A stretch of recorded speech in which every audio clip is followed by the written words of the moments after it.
Hello,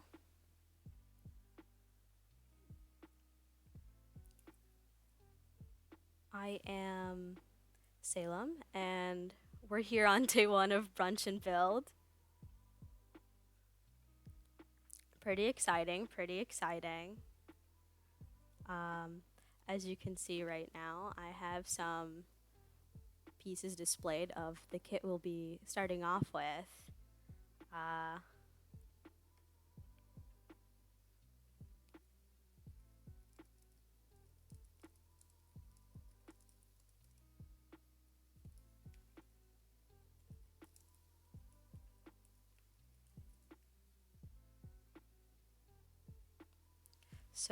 Uh, as you can see, uh, unfortunately for right now, this is a still image because of some slight technical difficulties with my camera, but that should be fixed in about 30 minutes or so.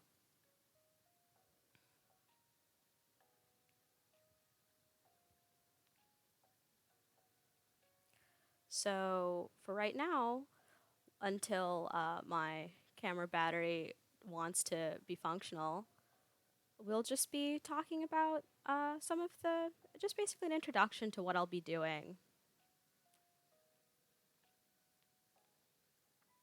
So in case you couldn't tell so far, I'll be working on the perfect grade unicorn kit. It's it started being built already on previous streams, but I'll basically be picking back up from where it was left off previously. Currently, there's, as you can see, the two legs and the torso has already been built, but I will be basically going on from there. Um, Compared to, oh yeah, and just to check in, compared to the background music, does my voice audio sound fine? Is the music too loud or too quiet?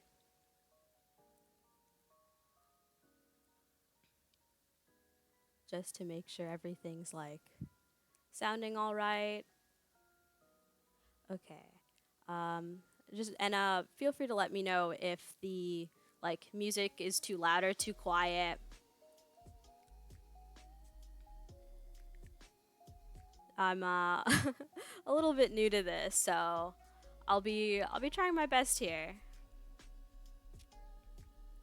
But basically, I will be hosting this show every Friday around brunch time, where I'll be building building kits and just hanging out. I like to think that this will be more of a casual time. I'm sorry, let me adjust the music a little bit. It's a little bit loud to me in my ears right now. Okay, so when it comes to gunpla, I I actually got into like building gunpla myself not too long ago, probably in the past year. But I've been into like Gundam and model kits for a pretty long time. Like Gundam is one of those things. Hello. Nice to see see you guys viewing and in chat. But yeah, just a little intro on how I got into Gunpla. I've been interested in Gundam for like years now. Probably like in the past like 4 or 5 years. I've always enjoyed doing like model kits and stuff. And Gundam is one of those things that felt pretty up my alley, but honestly just like wasn't sure where to start with it. It was like, I don't know, it just seemed kind of inaccessible. I have I had some friends that were super into Gundam. Like they did custom builds, and, like entered Gunpla competitions, all that stuff, and I thought it was so cool. And they ended up like sometimes if they'd have like doubles of a kit or they had some like basic high grade they didn't feel like putting together themselves so they could customize it. They would ask me to do it for them every now and then. And so that's kind of how I got started for initially introduced to like building Gundam. But for whatever reason from that, I never ended up getting any kits for myself. I think when I used to do that, they let me keep some like a high grade Magnac. So that's technically the first kit that I that I built myself and then still have. But I I didn't like, for whatever reason, I after that I didn't like properly get into Gundam, because even then like it just felt kind of daunting. Like I guess that was that's kind of the problem with my first exposure to like Gunpla itself, or these people that like do all of these like crazy custom builds and like compete in like speed building competitions. And I was like, that's too much for me. I can't do that. But it wasn't until a couple years later, I guess. Yeah, and like like this past year, um I was able to properly get into Gundam myself. And the first kit that I, built myself was a master grade I believe it was like the RX-78 Mark II, like the Blue Titans version, which was a lot of fun. I love that thing. And since then, I've just been having a good time, and I'm really excited to be doing this every week. I mean, I like building Gundam anyway, and uh, the first kit I'll be working on for this show is going to be a perfect grade unicorn, which honestly is a kit that's a bit of a dream build for me. Like, just having the ability to like make a perfect grade is so cool. I'm beyond excited. It's actually kind of nice. Like, I've never built like a perfect grade before. Uh, so it's a little bit daunting, but it is kind of nice that like this one has already at least been started. The legs and the torso have already been built, so I'll be building the waist, the arms, and the head, as well as like kind of putting it all together. So it's kind of nice being able to look at like the parts that have already been built. And also it does help. I have a real grade unicorn, which is basically the baby version of this thing. It's like a little 144th scale. Pretty similar to this one, actually, like looking at the mechanics and how it's built. Of course, the perfect grade is bigger and significantly more complex, but this one's surprisingly similar. And so I can kind of be like, oh yeah, I remember like, oh, how these pieces slid together, like how these pieces worked together when I worked on the real grade unicorn. It's kind of like this one, but bigger, but bigger. And so it's nice that I get to also have these references. Like, this is the real grade. Like, it has, like, this is the perfect grade. I mean, that has the lighting kit and everything. So again, LEDs, at least in Gundam, is not something I've done before. I have pretty decent experience with like electronics and whatnot. Not like amazing, but I've worked with LEDs and electronic components before, just not necessarily for Gundam kits. I did I mean, I technically still do, but I do model rocketry, and that's kind of uh a lot, but I haven't been able to do it recently due to, the pandemic making gatherings kind of difficult.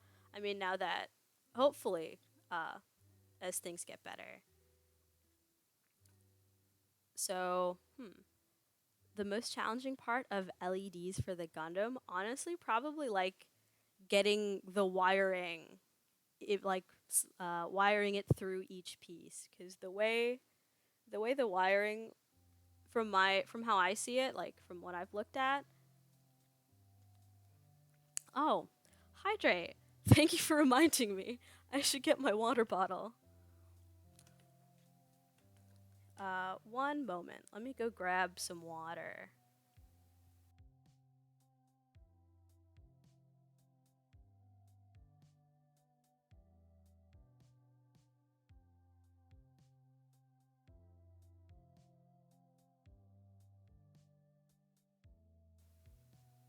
So I have a fresh water bottle, and now finally I get to drink some water. Honestly, I was pretty nervous and I forgot to drink water, so this is helpful. But yeah, thank you. Yeah, getting back to the LEDs.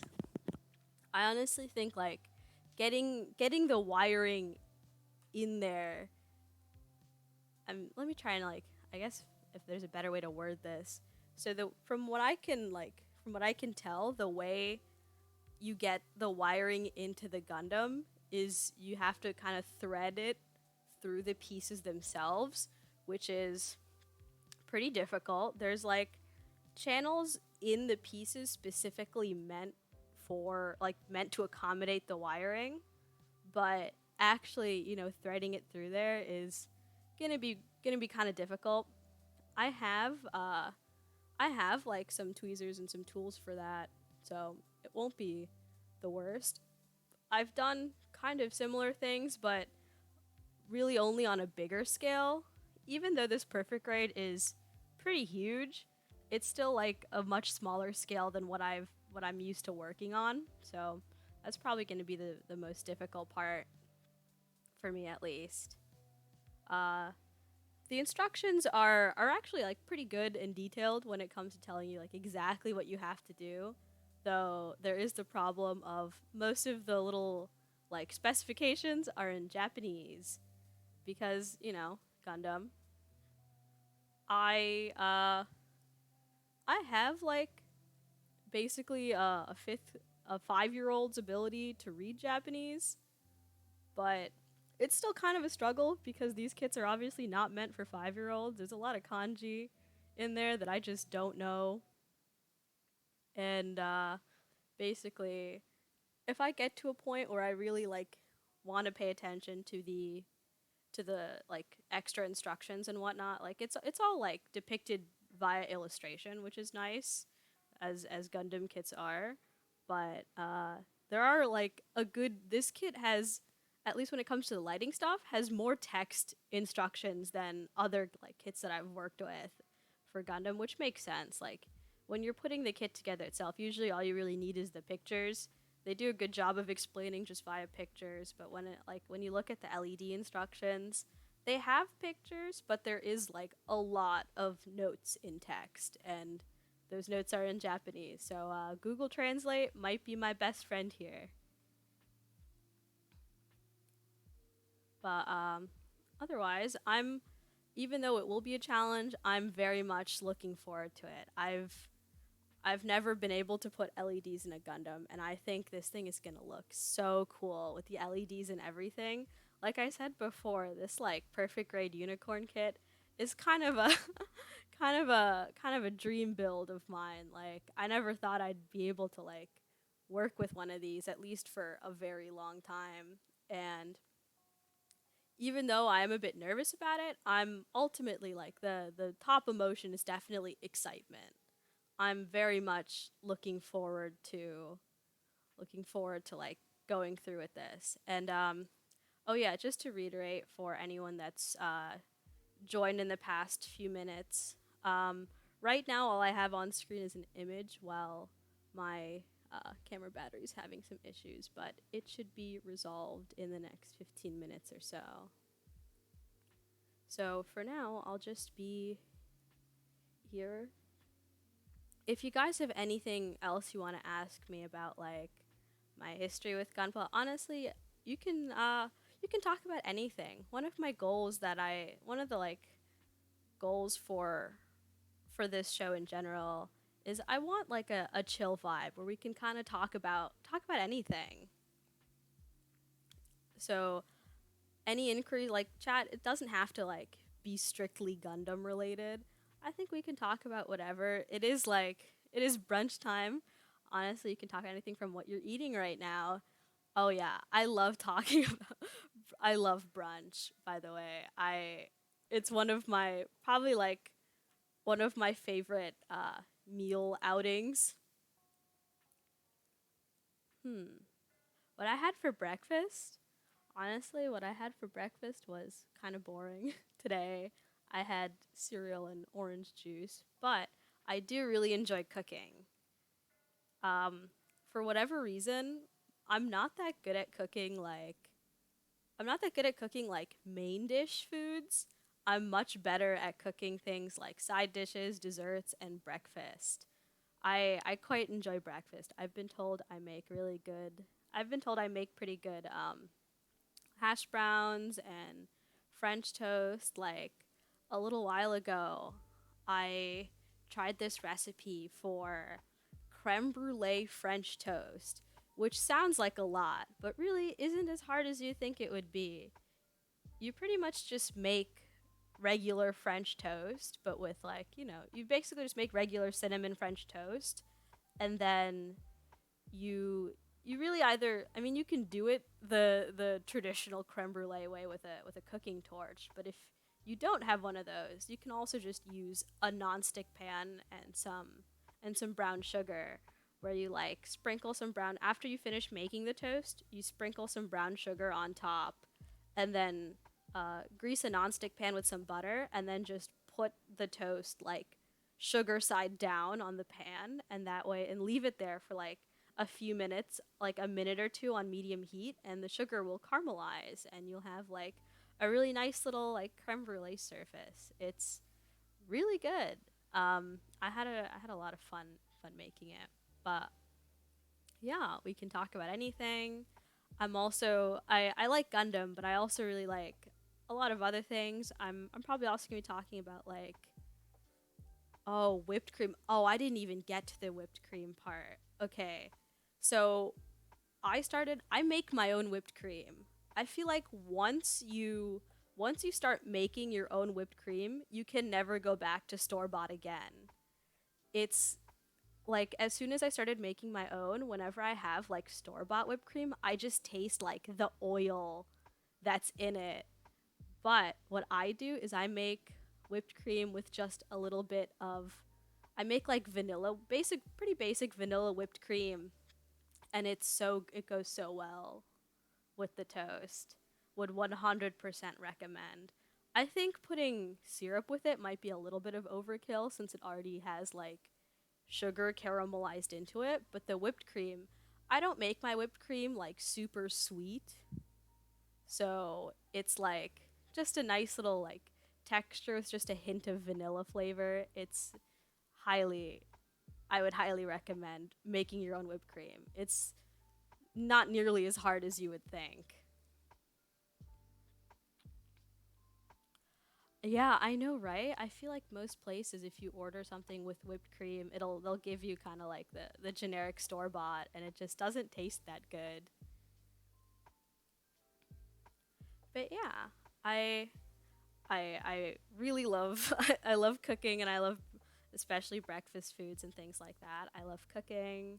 I'll probably also be talking about like other anime that I like, and video games, and like TTRPGs, and a lot of things in general. I'm not like I used to be more into weekly anime. I still try and keep up with like maybe one or two things these days, but I just don't really have the time to keep up with a ton of anime anymore. But um if I ever like sometimes I'll talk about like something new I started watching, or something that I've been watching. Oh yeah. I love TTRPGs.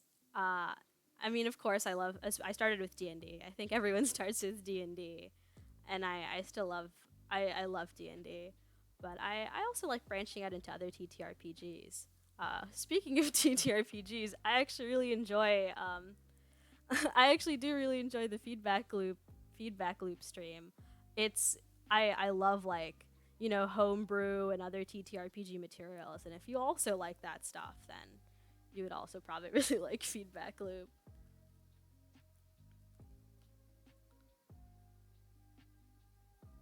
But yeah, I kind of just want to make this a pretty nice environment to just hang out, build some Gundam, have a nice time, just chatting. If you guys are eating breakfast, honestly, I would love to know what you guys are also eating. If you like cooked it, if you like made anything interesting or like tried something new, I would love to know. I love I love learning about like what other people what other people like making. I think like everyone has their own kind of personalized recipes.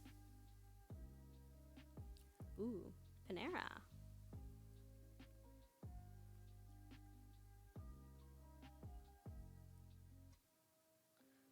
Okay. Let me adjust. Yeah, the music is, for whatever reason, like the music gets kind of quiet. I guess it's just because it is lo-fi. Ooh, the egg white avocado sandwich at Panera. I think my favorite Panera sandwich is like this chicken avocado melt. Those ones are really good, but there's a there's a period of time when due to like some event, I ended up having like a $200 Panera gift card, and man, I got very acquainted with the Panera menu after that. It took me like months to finish using that thing. It was ridiculous. But I am very acquainted with the Panera menu, and it's pretty good. For like, I mean, I don't know if Panera counts as fast food, but for like that category of fast-ish food, Panera is actually pretty solid.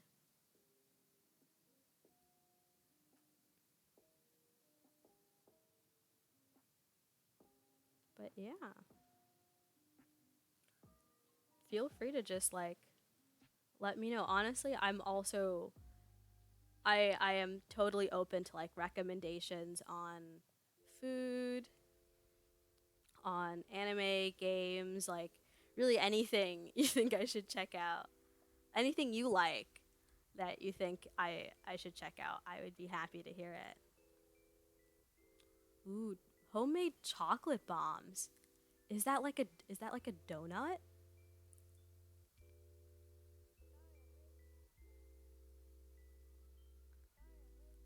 I've never had a chocolate bomb before. That's fascinating. I mean, is it kind of like, is it like a lava cake? Ah, yeah. Oh, that's really nice. Usually I'm not like super into like dessert for breakfast, but when it's good.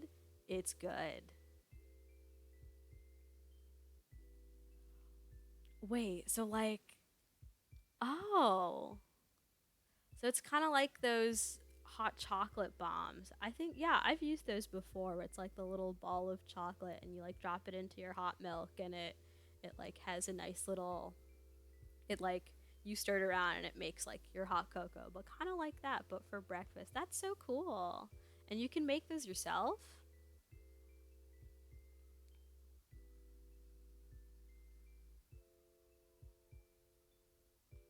Nice. Nice. Something about the bacon turkey bravo. I'm not, I don't think I've had that. I don't eat bacon. I mean, I don't eat pork, but I do quite enjoy turkey bacon. If it's turkey bacon, that sounds really good. Yeah. Yeah. I will go see if my camera battery is good now. I will be right back.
Okay, I have returned. I think my camera battery is doing much better now. So, actually, here is. Let me adjust this just a little bit.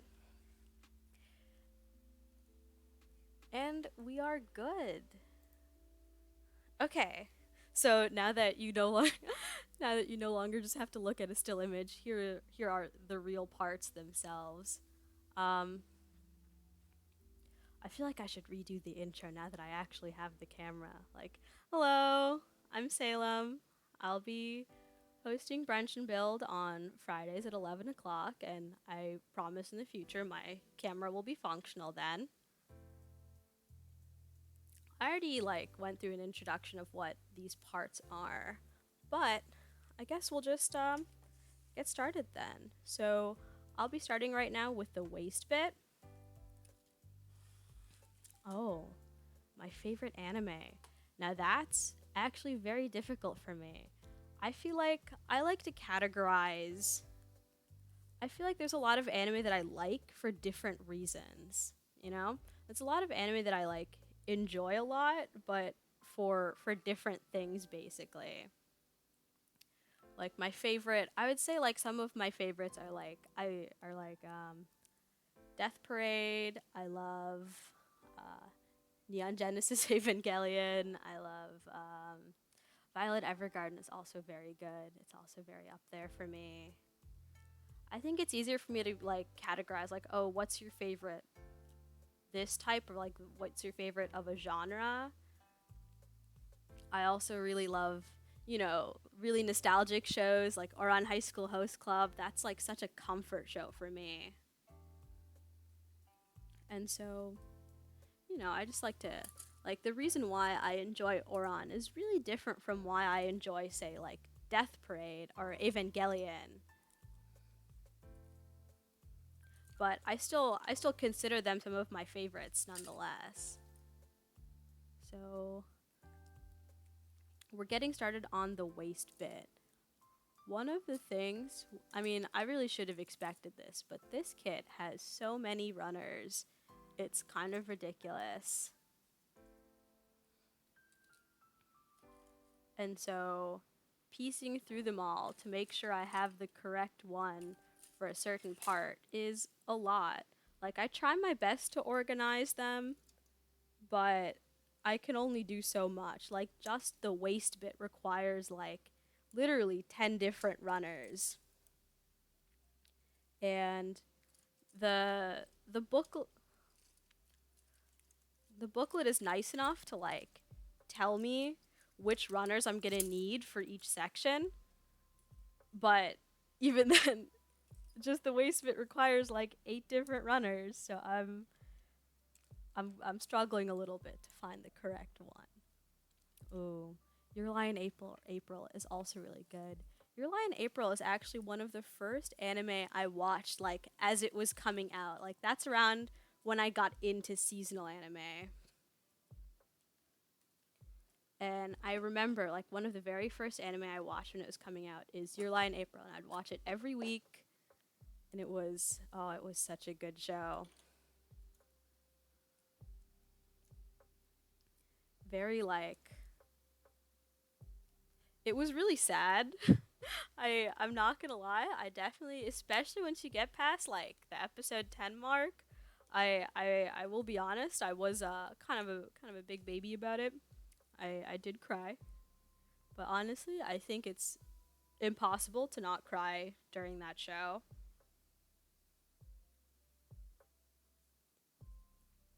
So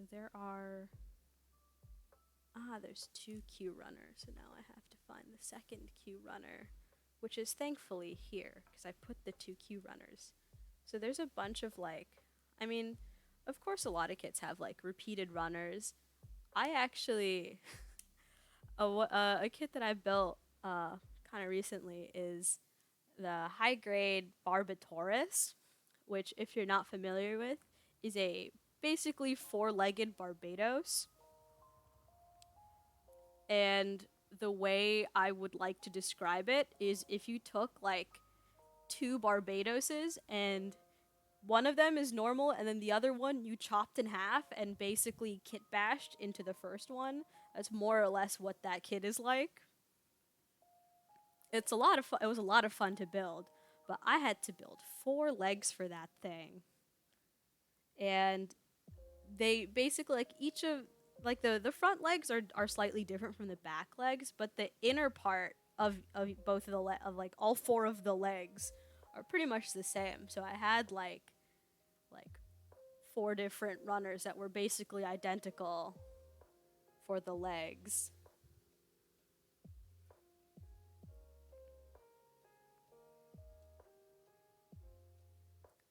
One of the struggles is that this kit has an O runner and a Q runner, and unfortunately, the O and the Q look very similar.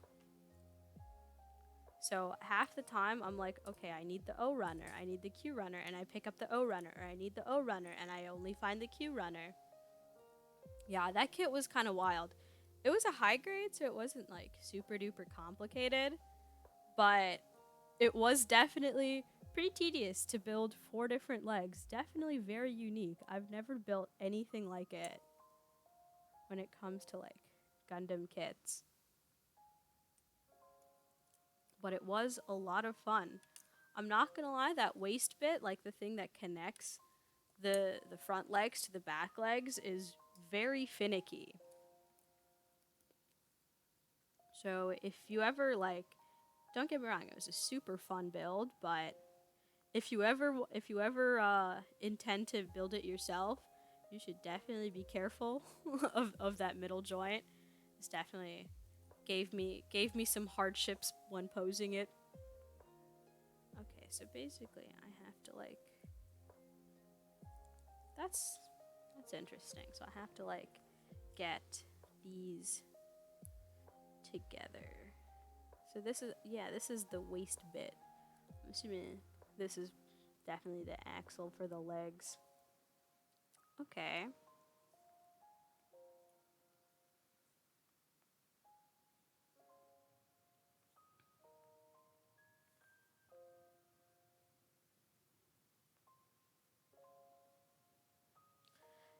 Yeah, the layout graphics that we have for the show are really nice. I'm so glad that we have them.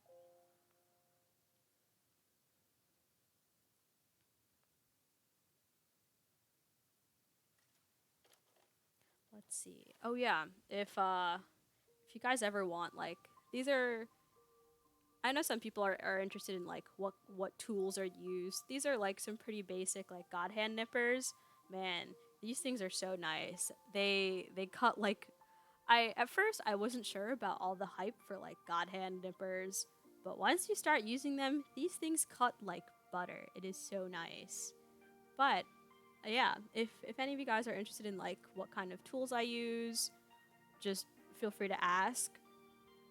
For the most part, for this kit, I'll just be using nippers. I also have like sandpaper, hobby knife, that kind of stuff. I really only use like hobby knife and whatnot if I'm worried about stress marks. But right now, since I'm still working on inner bits, uh, and this kit is designed really nicely so that they're to minimize stress marks. So not really too much of a problem anyway.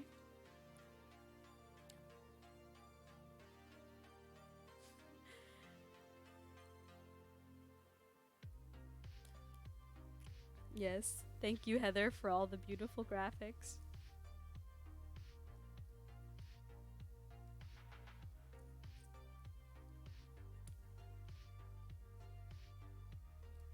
The like kind of wild thing about this kit is that all these parts are so, I know, I keep saying this, but this kit is so big.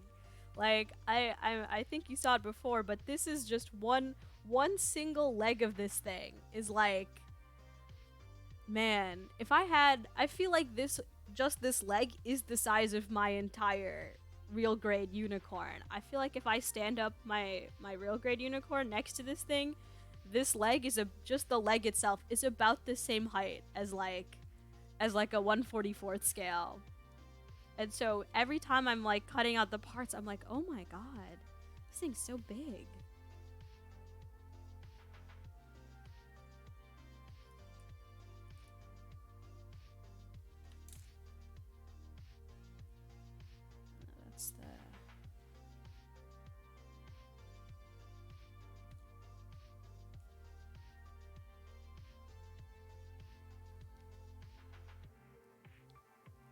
even though these are even the little like little polycap joint things are are pretty huge.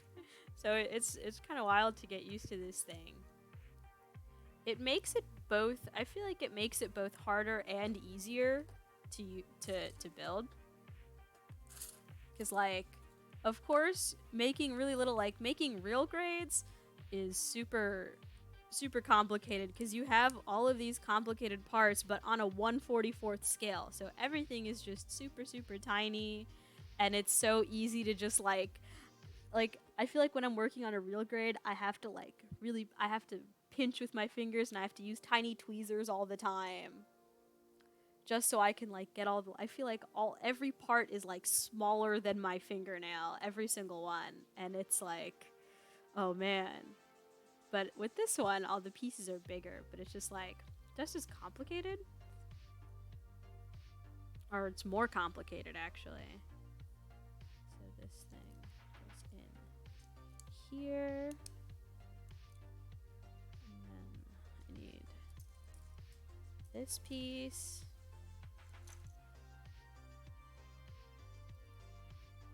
Yeah.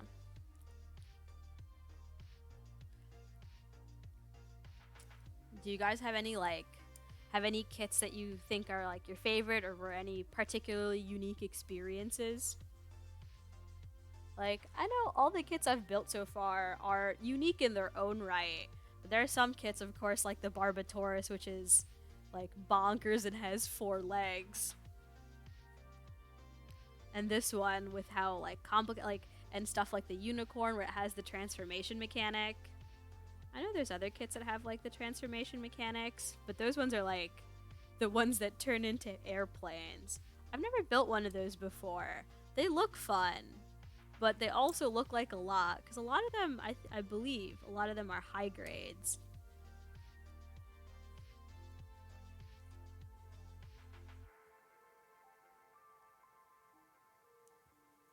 So I'm like, wait, so you're making a high grade that has an entire transformation mechanic, but it's still a high grade. How's that gonna work? Not quite sure. So this thing goes like here. Oh, it fits in like close to here. When kids have a toe joint, yes. I love when kids have a toe joint. What's it? I haven't finished it, but I started the I know it's not technically Gundam, but the real grade Ava Unit 01 kit. That kit is one amazing, and it has a very nice toe joint, so you can get all of those like dramatic Ava poses in there. And then I slide that inward. Nice. And it kind of meshes together. This is interesting. It like kind of has like a gear mesh almost. Like I'm not sure how well the details like you can see it since this is dark plastic, but there's like basically gear mesh on here, which is funky. And then this thing has like a little ridge, and so this little piece also has gear mesh on it.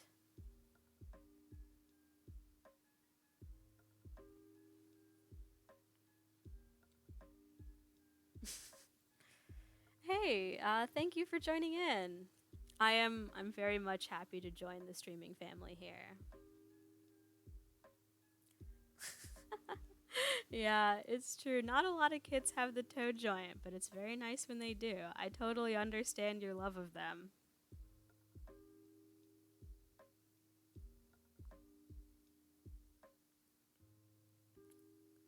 And yeah, I'm very happy to be here, and I look forward to being a part of this larger stream family.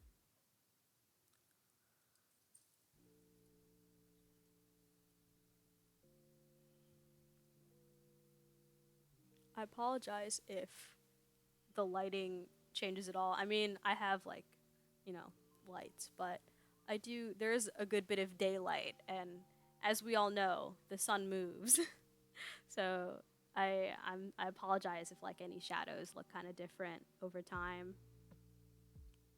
Unfortunately, I don't have the power to move the sun, at least yet. I'm working on it, but I can't right now.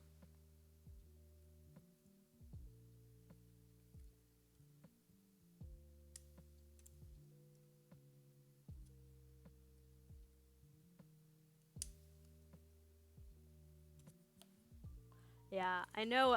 It's a little bit. I know it's hard to notice, but if you look really closely, if you look really closely at the sky, the sun does indeed move. Oh, now I have to find the H runner. I believe the nice thing about the unicorn is that it has these really fun, like luminescent, like red pieces for the inner part, and like the transformation, like when you do the whole transformation thing and you see the red. This is like, I don't know how well it comes through on camera, but this red picks up light so well. It is so cool, and it's very easy to identify. So that's a lot of fun when I get to use them. And I can only imagine how cool this is gonna, like, how cool these like red bits are going to look when it has the LEDs behind them. Like, you can see it a little bit how it picks up the lights, but it reflects them so well. It's kind of like, it's like it's clear plastic, but it's almost like it's neon. Yeah, it's like it's neon.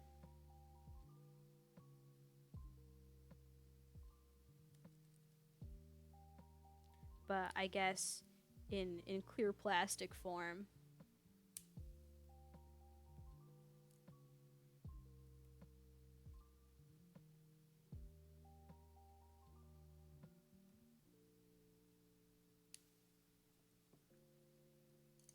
These pieces I want to be a little bit more careful with, so I'm not like clipping them too close, because these things are clear. Like, they will get stress marks.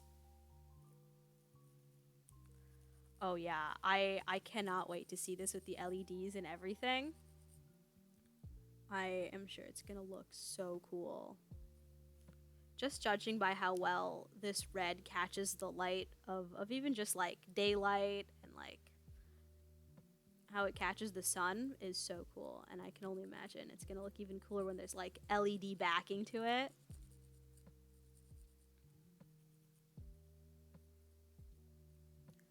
Honestly, one of one of the things I want to do as soon as this is done is I want to like just take a picture of this thing next to the real grade unicorn. I mean, of course, you have to like take pictures of just with the lights off and just the LEDs. Ah, posture check. That does actually, that makes a lot of sense. You know, when I'm working on kits and just like even just doing a lot of little, this is a lot of like detail work, and so I will very often, I think this is a relatable thing, you will just find yourself hunched over without noticing. And you know, the years have really been getting to me. My limited years have really been getting to me. I'm already feeling the spinal pain, so it is very important to have good posture and not just be hunched over like a goblin all the time. I try not to be, but sometimes I do forget, especially when I'm like concentrating on something. I will just be hunched over for hours without noticing.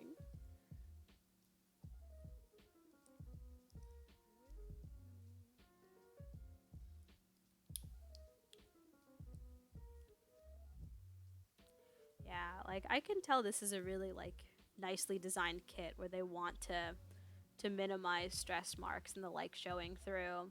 I mean, it's like most of the kit is white plastic anyway, so even if there are, it's not like they're going to be super visible.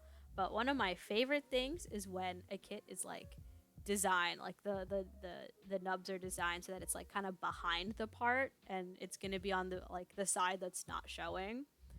Because I love the RX, like the 178 Mark II that I mentioned before. I love that kit, but it is full of stress marks if you're not careful. And because it was like my first real build, I wasn't aware of that, and my my model of it is full of stress marks because it's dark blue and has a ton of like outward facing nubs. And so I cut directly where the part connects to the runner and ended up with a ton of stress marks. But don't worry, I've learned from my mistakes.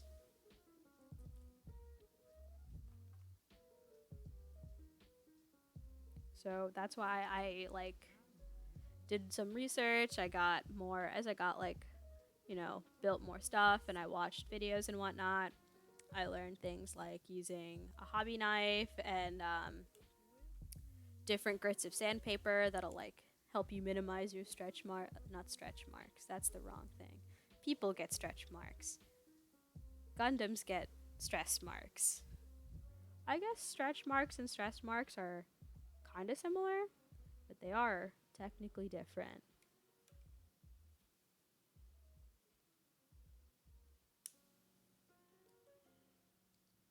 I guess we can kind of think of stress marks on a Gundam kind of similar to stretch marks on a human.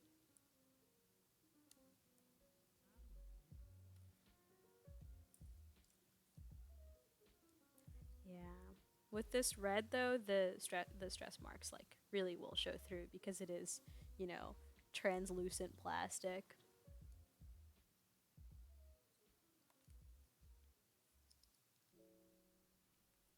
Does this like oh yeah, this like snaps together. Oh no, it goes this way. Oh, I think I know my mistake. There's these little bits that stick out over here that I didn't snip fully, and they're supposed to sit really flush together. And because I didn't snip them well enough.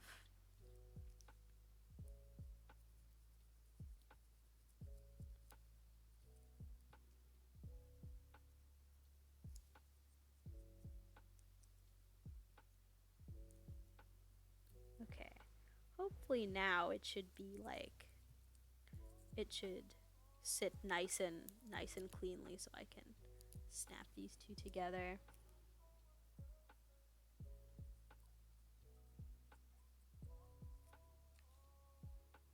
Just double checking this one as well.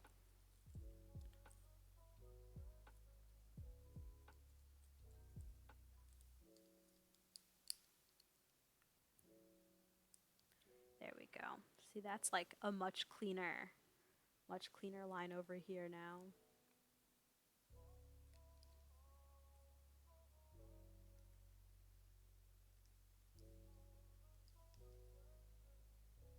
But it's still, So, is it, oh, wait, no, that is the long side. So this is this side, and that goes here.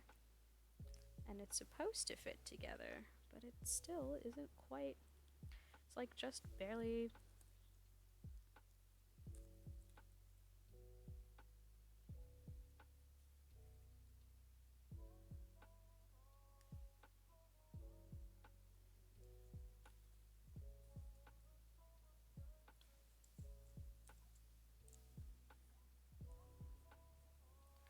It's like, still just barely not fitting together. I'm sorry if you came to see like expert builder content. Unfortunately, I mean, I have experience. I wouldn't say I'm like a complete novice, but um I am kind of a mess sometimes, and sometimes some pieces give me trouble. Sometimes I will accidentally put something on backwards and not realize until I have two pieces on top of it that I put it on backwards. It happens to the best of us, I like to think. I like watching, like some other people that like mostly like Gundam YouTubers and people that build that like post build videos and whatnot. And honestly, I don't know how they do it. I don't know how they can do it so perfectly. Though I feel like on YouTube, it's kind of the magic of. I like to think it's like the magic of editing, because you can kind of just edit out or speed up the parts where where you struggle, like I am right now trying to get these two things to, because like in the instructions, right, these two pieces fit together. Like this is supposed to go inside of this, right?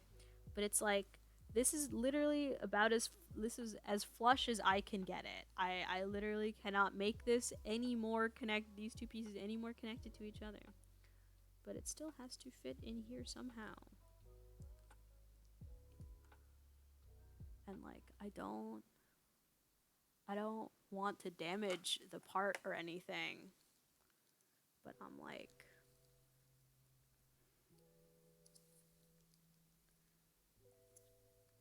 I don't want to like take a hair dryer to this or anything. Okay. Oh, I think I've made a breakthrough. I think we're getting somewhere.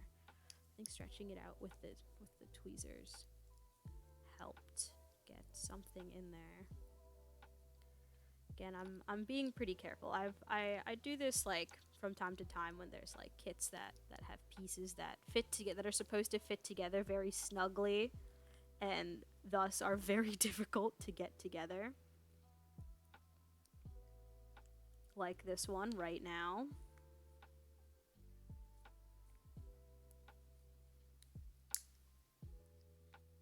Like I can see where it's supposed to fit together. It's gonna take a little bit of elbow grease to get them in there.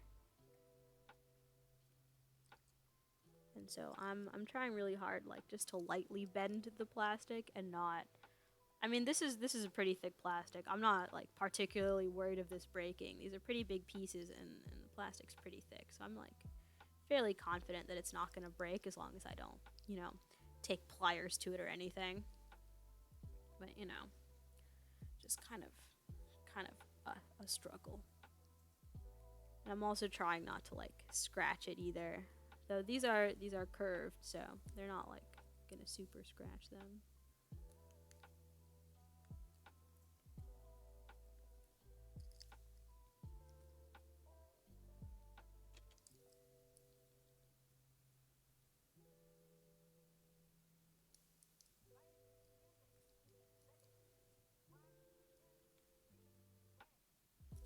Okay. Okay. There.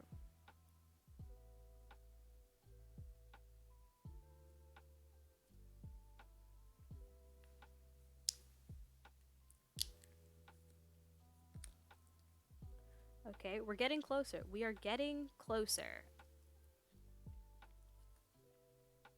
Just making sure everything is oriented correctly so I don't like die up. And I've dropped it, and it has managed to fly halfway across my room. I will be right back.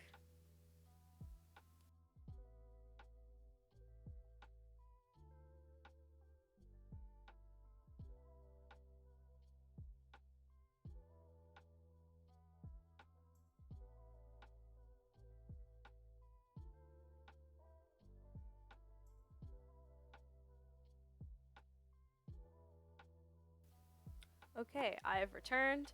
The part is back. It is safe. How common is it that parts are this hard to combine?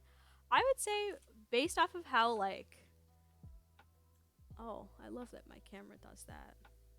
I apologize for the difficulties. Oh, my camera battery has decided that it is not having fun today.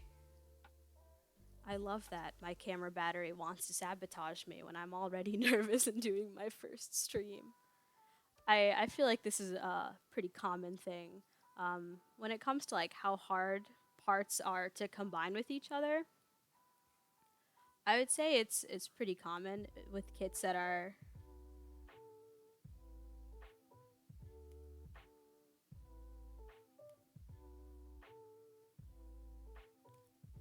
Okay.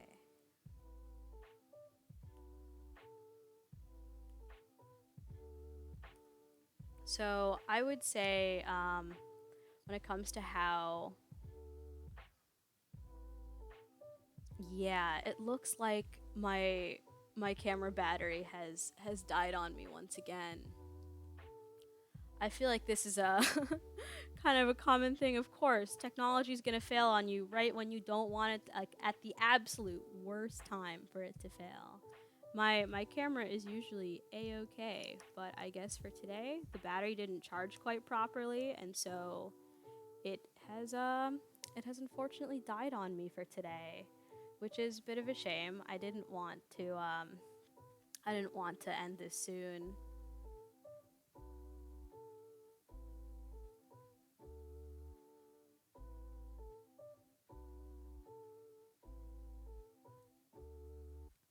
Let me see what I can do.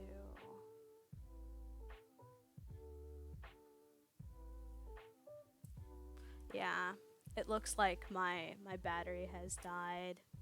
Yeah, I'm really sorry to like cut off the stream so quickly, but yeah, this will be a shorter intro. Going forward, the streams will be ideally longer,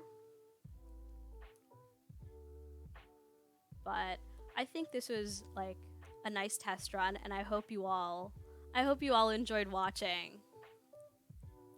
I apologize again for some of the technical difficulties, but I'm confident I'm confident like over time.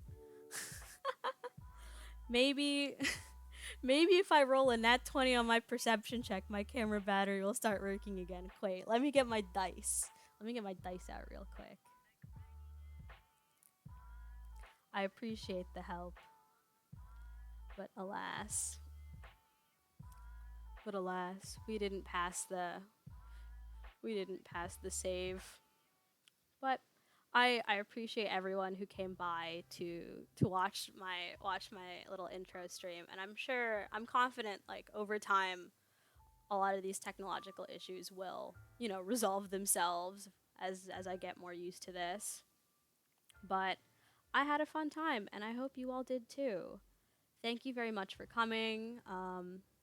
Be sure to tune into Feedback Loop on Tuesday evenings, and yeah, if you're interested in, you know, watching any of the playbacks, having this as the background or anything like that, the VODs for the stream will be on YouTube on Wednesdays. And thank you all for coming. I look forward to continuing next week.